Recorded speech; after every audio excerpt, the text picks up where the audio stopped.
प्रेरितों के काम एपिसोड दूसरा। पवित्र आत्मा का आगमन। जब पिंतेकुस्त का दिन आया तो ये सब एक ही स्थान पर इकट्ठे थे। तभी अचानक वहां आकाश से भयंकर आंधी का शब्द आया और जिस घर में वे बैठे थे उसमें भर गया और आग की फैलती लपटों जैसी जीभें वहां सामने दिखाई देने लगी। ये आग की विभाजित जीभें उनमें से हर एक के ऊपर आ टिकी। ये सभी पवित्र आत्मा से भावित हो उठे और आत्मा के द्वारा दिए गए सामर्थ्य के अनुसार वे दूसरी भाषाओं में बोलने लगे। वहां यरूशलेम में आकाश के नीचे के सभी देशों से आए यहूदी भक्त रहा करते थे। जब यह शब्द गरजा तो एक भीड़ एकत्र हो गई। ये लोग अचरज में पड़े थे क्योंकि हर किसी ने उन्हें उसकी अपनी भाषा में बोलते सुना।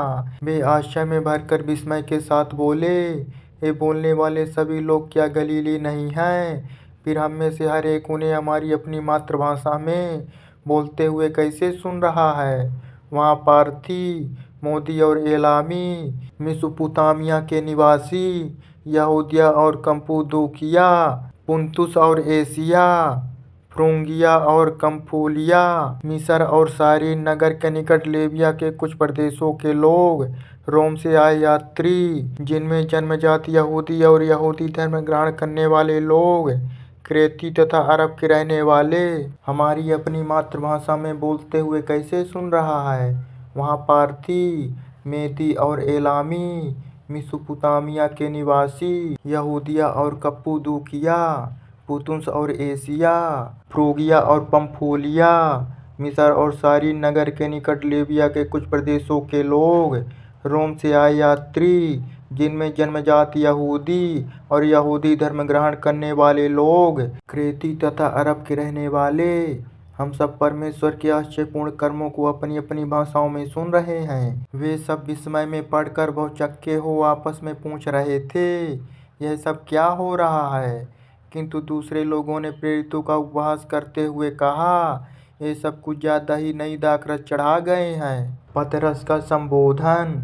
फिर उन 11 के साथ पतरस खड़ा हुआ और ऊंचे स्वर में लोगों को संबोधित करने लगा, यहूदी साथियों और यरूशलेम के सभी निवासियों, इसका अर्थ मुझे बताने दो। मेरे शब्दों को ध्यान से सुनो। ये लोग पिए हुए नहीं हैं जैसा कि तुम समझ रहे हो, क्योंकि अभी तो सुबह के 9 बजे हैं, बल्कि यह वह बात है जिसके बारे में ओयल नबी ने कहा था। परमेश्वर कहता है, अंतिम दिनों में ऐसा होगा कि मैं सभी मनुष्यों पर अपनी आत्मा उड़ेल दूंगा। वे तुम्हारे पुत्र और पुत्रियां भविष्यवाणी करने लगेंगे तथा तुम्हारे युवा लोग दर्शन पाएंगे और तुम्हारे बूढ़े लोग स्वप्न देखेंगे।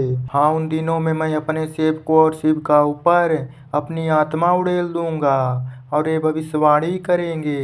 मैं ऊपर आकाश में अद्भुत कर्म और नीचे धरती पर चिन्ह दिखाऊंगा, लहू, आग और धुएं के बादल। सूर्य अंधेरे में और चांद रक्त में बदल जाएगा तथा प्रभु का महान और महिमामय दिन आएगा और तब हर उस किसी का बचाव होगा जो प्रभु का नाम पुकारेगा। हे इस्राएल के लोगों, इन वचनों को सुनो। नासरी यीशु एक ऐसा पुरुष था जिसे परमेश्वर ने तुम्हारे सामने अद्भुत कर्मों, आश्चर्यों और चिन्हों समेत, जिन्हें परमेश्वर ने उसके द्वारा किया था, तुम्हारे बीच प्रकट किया, जैसा कि तुम स्वयं जानते ही हो। इस पुरुष को परमेश्वर की निश्चित योजना और निश्चित पूर्व ज्ञान के अनुसार तुम्हारे हवाले कर दिया गया और तुमने नीच मनुष्यों की सहायता से उसे क्रूस पर चढ़ाया और कीले ठुकवा कर मार डाला। किंतु परमेश्वर ने उसे मृत्यु की वेदना से मुक्त करते हुए फिर से जिला दिया, क्योंकि उसके लिए यह संभव ही नहीं था कि मृत्यु उसे अपने बस में रख पाती। जैसा कि दाऊद ने उसके विषय में कहा है, मैंने प्रभु को सदा ही अपने सामने देखा है, वह मेरी दाहिनी ओर विराजता है ताकि मैं डिग ना जाऊं। इसमें मेरा हृदय प्रसन्न है और मेरी बाड़ी हार्दिक है। मेरी देह भी आशा में जिएगी, क्योंकि तू मेरी आत्मा को आलोक में नहीं छोड़ देगा। तू अपने पवित्र जन को क्षय की अनुभूति नहीं होने देगा। तूने मुझे जीवन का राह का ज्ञान कराया है अपनी उपस्थिति से तू मुझे आनंद से पूर्ण कर देगा। हे मेरे भाइयों, मैं विश्वास के साथ आदि पुरुष दाऊद के बारे में तुमसे कह सकता हूँ कि उसकी मृत्यु हो गई और उसे दफना दिया गया और उसकी कब्र हमारे यहाँ आज तक मौजूद है। किंतु क्योंकि वह एक नबी था और जानता था कि परमेश्वर ने शपथ पूर्वक उसे वचन दिया है कि वह उसके वंश में से किसी एक को उसके सिंहासन पर बैठाएगा, इसलिए आगे जो घटने वाला है उसे देखते हुए उसने जब यह कहा था, उसे अधोलोक में नहीं छोड़ा गया और ना ही उसकी देह ने सड़ने गलने का अनुभव किया, तो उसने मसीह की फिर से जी उठने के बारे में ही कहा था। इसी यीशु को परमेश्वर ने पुनर्जीवित कर दिया। इसी तत्व को हम सब साक्षी हैं। परमेश्वर के दाहिनी हाथ सबसे ऊंचा पद पाकर यीशु ने परमपिता से प्रतिज्ञा के अनुसार पवित्र आत्मा प्राप्त की और फिर उसने इस आत्मा को उड़ेल दिया जिसे अब तुम देख रहे हो और सुन रहे हो। दाऊद क्योंकि स्वर्ग में नहीं गया, सो वह स्वयं कहता है, प्रभु परमेश्वर मेरे प्रभु से कहा, मेरे दाहिने बैठ, जब तक मैं तेरे शत्रुओं को तेरे चरणों तले पैर रखने की चौकी की तरह ना कर दूं। इसलिए समूचा इस्राएल निश्चय पूर्वक जान ले कि परमेश्वर ने इस यीशु को जिसे तुमने क्रूस पर चढ़ा दिया था, प्रभु और मसीह दोनों ही ठहराया था। लोगों ने जब यह सुना तो वे व्याकुल हो उठे और पतरस तथा अन्य प्रेरितों से कहा, तो बंधुओं, हमें क्या करना चाहिए?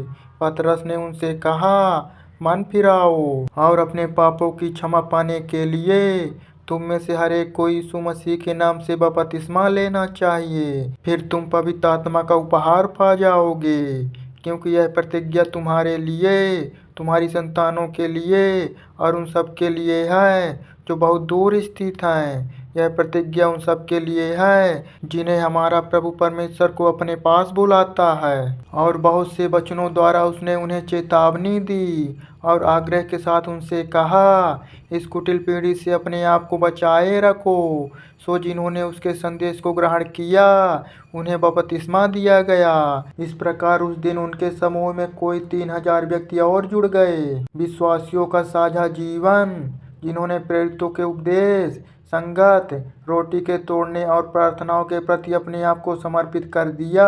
हर व्यक्ति पर भय मिश्रित विस्मय का भाव छाया रहा और प्रेरितों द्वारा आश्चर्य कर्म और चिन्ह प्रकट किए जाते रहे। सभी विश्वासी एक साथ रहते थे और उनके पास जो कुछ था उसे वे सब आपस में बांट लेते थे।